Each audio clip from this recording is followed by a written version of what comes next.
Hello friends. तो चलिए अब अपना क्वेश्चन नंबर 6 करते हैं। एक्सरसाइज 6.5 का क्वेश्चन है A B C is an equilateral triangle of side 2A। Find each of its altitude. हमारे पास ए बी सी एक इक्विलेटरल ट्राइंगल दी गई है और इसकी हर साइड हमें 2A के बराबर दी गई है। इक्विलेटरल ट्राइंगल है, ऑल साइड्स आर इक्वल, मतलब एक साइड 2A है तो ऑल साइड्स क्या हो जाएंगी हमारी 2A के बराबर होंगी।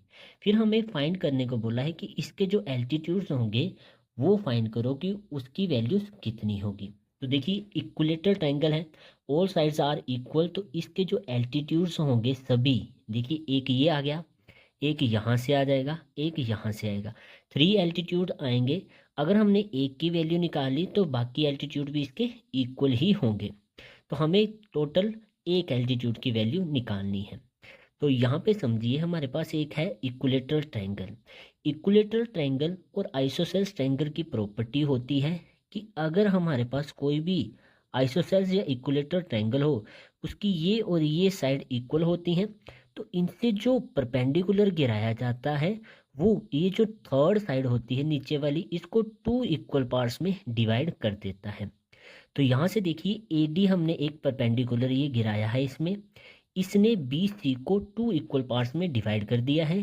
टोटल इसकी वैल्यू है 2A, यानी कि BD हमारा A हो जाएगा और CD भी हमारा A हो जाएगा। टोटल मिला करके ये 2A के बराबर होगा।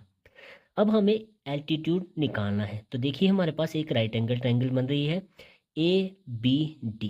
इसमें ये हमारा बेस है, हाइपोटेन्यूज है हमारे पास, हमने परपेंडिकुलर निकालना है।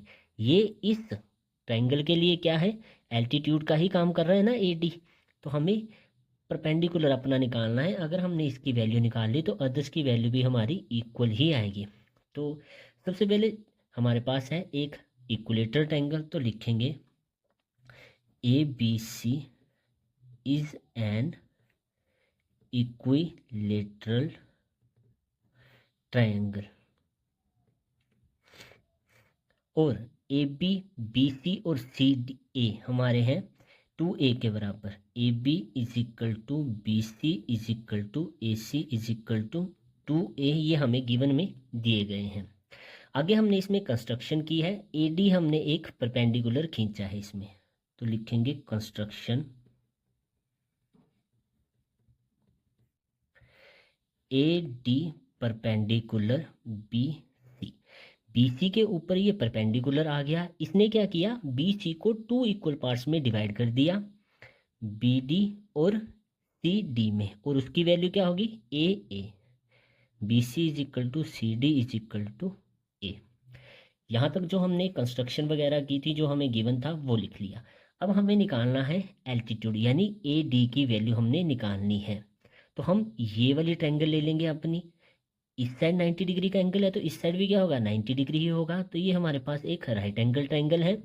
पाइथागोरस का यूज़ करके हम AD की वैल्यू निकालेंगे जो कि हमारा एल्टीट्यूड है। तो लिखेंगे in triangle ABD using Pythagoras theorem. Pythagoras theorem कहती है कि हाइपोटेन्यूज का स्क्वायर बराबर होता है बेस का स्क्वायर प्लस परपेंडिकुलर के स्क्वायर के। हाइपोटेन्यूज है हमारे पास AB का square is equal to base है BD और इसका स्क्वायर प्लस परपेंडिकुलर है AD, तो AD का स्क्वायर। AB कितना है हमारे पास 2A, तो 2A और इसका स्क्वायर। स्क्वायर देखिए बाहर लगाना पड़ेगा क्योंकि ये 2 का भी स्क्वायर है और A का भी स्क्वायर है। BD है हमारे पास A, तो A का स्क्वायर मैं इसको ऐसे भी लिख सकता हूँ, प्लस AD जो हमारे पास एल्टीट्यूड है ये हमने निकालना है।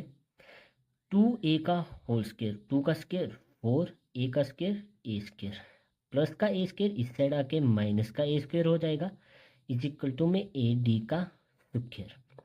4A square minus A square, ये हो जाएगा आपका 3A स्क्वायर। देखिए A स्क्वायर का कोफिशिएंट यहाँ पे कितना है 1।